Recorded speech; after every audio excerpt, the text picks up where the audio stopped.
2023, we were formally reunited. 1 year later, everything was going well. We discussed marriage and constructing a future together, which made me feel prepared to take the next step.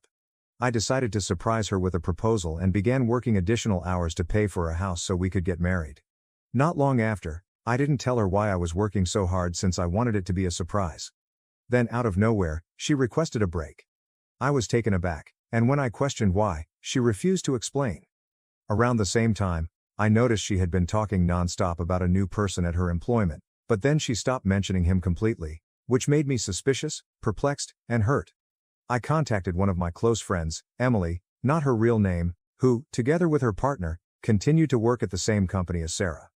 I complained to Emily about what was going on and asked if she knew anything. She replied she didn't because she worked in a different department, but she promised to check around. Emily followed up with me a few days later. She told me Sarah had been feeling distant from me lately, especially since I was working longer hours and not getting out as often. Emily stated that some of Sarah's coworkers had encouraged her to take a break, believing I wasn't treating her well and wasn't as involved in the relationship. On top of that, they were attempting to link her with a new guy at work, claiming they'd be a better match. I told Emily about my plans to propose and purchase a home for Sarah and me. That was why I had been working so much. I wanted to surprise her with something large. Sarah called me after about 2 weeks and suggested we meet. I agreed, but I made it clear that I needed an explanation for why she wanted a break before we could talk about anything else. She mentioned how detached I had appeared, adding it made her feel like I wasn't as invested in the relationship anymore. I told her that if she had just spoken with me about it, she would have realized there was a reason for my actions, but it didn't matter anymore. She then mentioned the new guy at her employment. I said his name before she could, and she was astonished, wondering how I knew. I assured her that I was not an idiot. I noted how she abruptly stopped talking about him after constantly bringing him up. She said she'd never cheated on me. I said that hunting for someone better at the first hint of difficulties may be considered cheating by some. At that point, I informed her I did not want to hear anything else she had to say. It didn't matter if she wanted to reconcile, I was ending my relationship with her regardless. The split left me extremely hurt. I couldn't bear being in the same town, so I requested my employer for a move and used the money I'd saved for the project to start over in a new city. While speaking with Emily, the friend I had previously vented to, she apologized to me. She stated that she had made a mistake by informing Sarah about my plans to propose and purchase a home. Emily stated Sarah burst into tears after hearing that.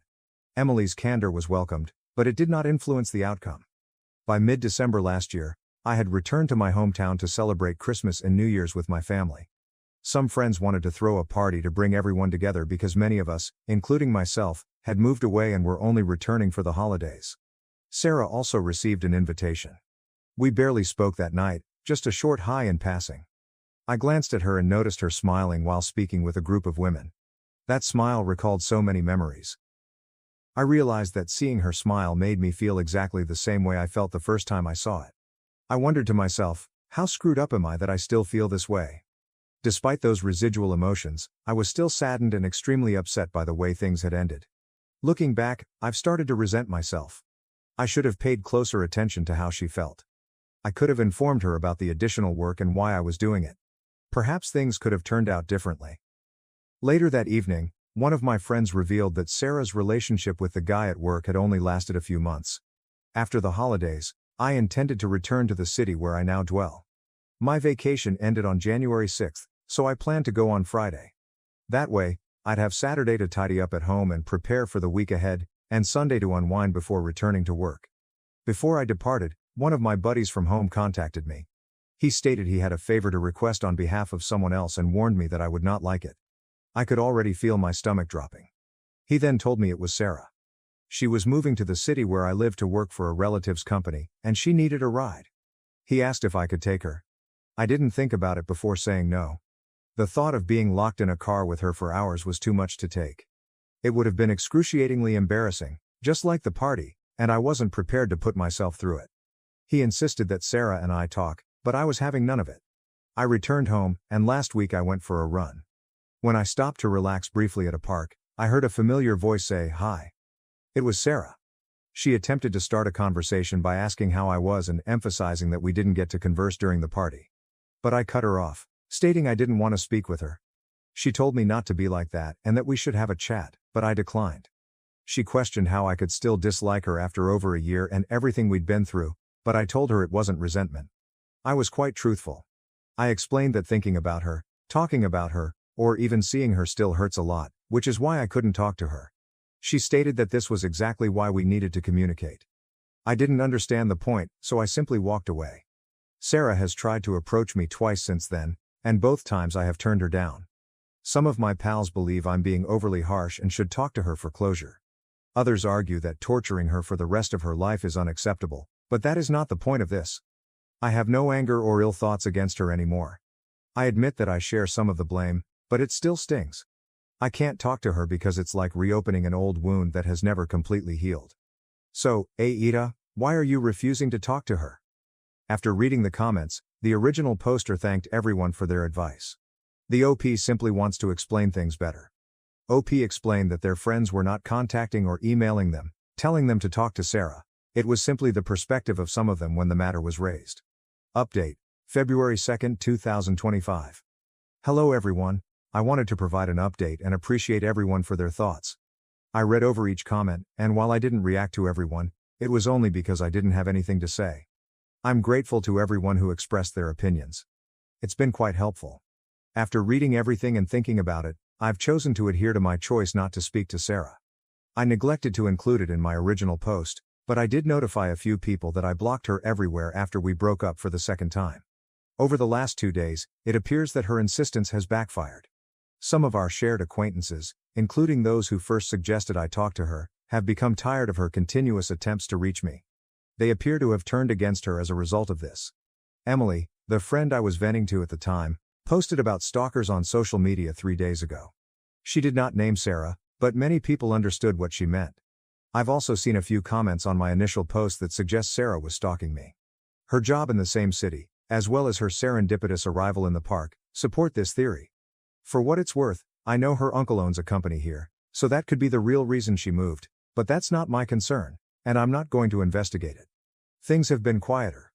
Friends have abandoned the subject, and Sarah hasn't attempted to contact them again. That was until yesterday. I watched the UFC event with some coworkers. When it ended, I was on my way to my car when my phone called. A mutual friend called. She stated she had spoken with Sarah and asked if she could relay a message. I sighed and urged her to get it done quickly. Sarah just stated that she knows why I don't want to talk to her. She vowed she wouldn't contact us again, but she still believes we should communicate. She said the door was open if I ever wanted to discuss. I told my buddy I didn't have a message to return and begged her not to bring Sarah up again in our chats. If what Sarah mentioned is correct, it is a relief, but I am not holding my breath. I wouldn't be surprised if she tried something different. Perhaps she believes that giving me space will compel me to approach her, but it will not. That chapter of my life is currently closed. I simply want to focus on myself. I doubt I will be dating anyone anytime soon. If there's one thing I've learned, it's that I should get to know individuals better before committing to a relationship. I've also been thinking about how loosely I use the term friend. That's another aspect of my life I need to reconsider. Some of the people I've called friends have shown that they don't have my best interests at heart. A couple folks mentioned therapy in the comments, and I'll confess it's something I've thought about. For the time being, I'm allowing myself to heal on my own, but if I don't feel better after a while, I'll look into it further. Thank you to everyone who took the time to remark. Your counsel has been quite helpful in sorting everything out. Update 2. February 16, 2025. Sarah has been missing for several weeks, and no one has mentioned her in discussion. That is a nice thing. Then, last Tuesday, February 11th, I received a direct message from Sarah's mother. She stated she wanted to apologize for her daughter's actions and requested me to call her. I've always had a good relationship with Sarah's parents. They are genuinely lovely individuals. Even during both breakups, they were always respectful and never went too. I didn't want to talk about Sarah anymore, but I also didn't want to avoid her mother. After considering it for a few minutes, I decided to phone her. However, if she tried to get me to communicate with Sarah or anything like, I would gently cease the call. When she responded, she put me on speaker so Sarah's father could join us. I almost expected to hear Sarah's voice, but thankfully, that did not happen. The conversation was actually very good. They began by apologizing for Sarah's recent actions. I quickly informed them there was nothing to apologize for, but they insisted, claiming it was the right thing to do. They also said that they had no idea what was going on until recently. When they found out, they called Sarah and had a lengthy conversation with her. Her father confessed that the chat was more appropriate for an adolescent than an almost 30-year-old woman. Sarah vowed that she would stay away from me and seek therapy. I felt relieved, not just for myself, but also for her. Everything that happened between us was not ideal, but I sincerely wish her the best. I hope she finds happiness. Before we hung up, I thanked her parents and expressed how much I admired and respected them. I can now state with certainty that this is over. Sarah would never violate her parents' confidence. Thank you everybody for your advice, it meant a lot. Now to the next story, story 2. I discovered that my stepdaughter had been manipulated by her biological father into investing her tuition money in a fake startup project. "Why don't you just disappear?" my stepdaughter said during a fight. Her mother joined in. "We'd be better off without you." I didn't say anything, I had just packed my suitcases. This morning, my phone exploded with 13 missed calls. Something seemed strange when I strolled into our living room. The house was abnormally silent, but that wasn't all. My gaze swept over the room, attempting to determine what was wrong. Then it struck me. All of our family photos looked different. I took a step closer to the enormous frame above the fireplace, which was from our trip to Yellowstone last year. The photo was present, but I wasn't. Every photo of me had been painstakingly erased, creating embarrassing gaps in family memories spanning the previous 3 years. I was standing there, my coffee cup becoming cold, when I heard Stella's upstairs door softly close. My stepdaughter's footsteps stopped at the top of the stairs. She had obviously seen I was awake. After a brief pause, she walked down, phone in hand, purposefully avoiding eye contact as she headed toward the kitchen. "Morning," I said, my tone calm. The hush that followed was thick with intention. 3 years. That was how long I'd been in Stella's life. 3 years of gradually establishing trust, of movie nights and math homework assistance, of attempting to be present without going too far. At the age of 16, she began to drift away. I expected ordinary teenage rebellion, but this seemed different. It began last week, when I offered to assist her with her chemistry project. She'd been grappling with the subject, and I figured it didn't matter what I thought. Her remark was like a slap. "Stop pretending you care about my grades. You're not my real dad." I'd heard variants of that before, but something about her tone was different, sharp and intentional. My wife, Delilah, was in the kitchen and must have heard, but she did not say anything. That quiet felt like taking sides. The tension grew over the week. Small things. Dishes left in the sink, with pointed looks. Doors close a little too harshly. Conversations halted when I entered the rooms. Delilah also became distant, avoiding my attempts to clarify what was going on. "She's just being a teenager, Thomas. Don't make it about you." But everything burst last night. Stella was texting during supper, which goes against our customary norms. When I gently reminded her, she threw down her phone. "God, why are you always policing everything I do? Why can't you just leave me alone?" "Stella," I said. "I'm just trying to..." "To what? Play dad?"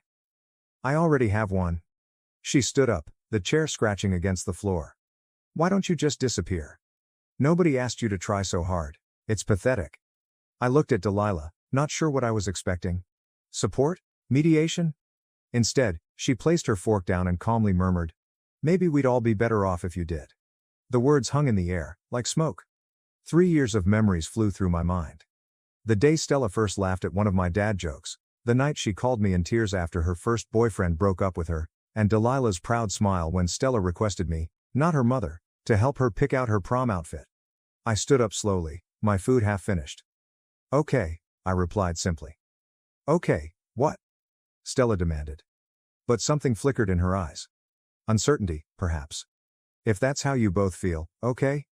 I strolled upstairs to our bedroom and took out my old duffel bag.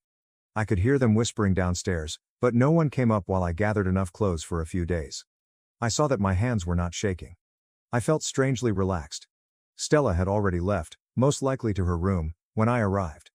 Delilah stood at the kitchen doorway, arms crossed. "So you're just leaving? That's your solution?" "You said you'd be better off," I responded, looking for my keys and wallet. "I'm respecting that." "That's not, I didn't mean..." She paused. Pride, wrath, or something else kept her from saying what she wanted to say. I took up my purse. "I'll be at Ryan's.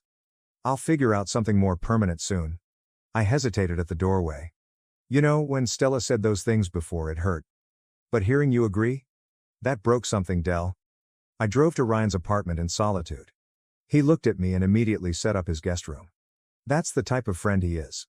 I turned off my phone and took a sleeping pill from my emergency travel box. This morning, I awoke to find sunlight flowing through unfamiliar drapes. When I eventually turned on my phone, it was filled with notifications. 13 missed calls, 8 from Delilah, 3 from Stella, and 2 from Quinn, my sister. 27 text messages, 4 voicemails, I have not listened to them yet. I'm sitting in Ryan's guest room, watching the morning traffic below, and thinking about the empty places in our family portraits. Maybe they were always there, but I didn't want to see them. My phone vibrates again. It's Stella. After everything that has transpired, I find myself staring at her name on the screen, wondering what is so necessary right now. But I am not ready. Not yet. Walking away isn't always the hardest part, it's deciding whether to walk back. Update 1. First and foremost, I'd like to thank everyone who left positive comments on my previous post. I did not expect such a large response. To answer the most common questions, yes, I have read the messages. No, I have not responded to any of them yet. And yes, I am still at Ryan's. This morning began like the others, me pretending to focus on work while glancing at my phone, debating if I should break the stillness. Then Ryan dropped a bomb during breakfast. Miles is back in town, he announced, sliding his phone across the table. On Facebook, there was a photo of Stella's biological father posted at a local restaurant. 2 weeks ago? The same Miles who hasn't paid child support for 3 years. The same Miles who had missed Stella's last 4 birthdays. Suddenly, everything made sense.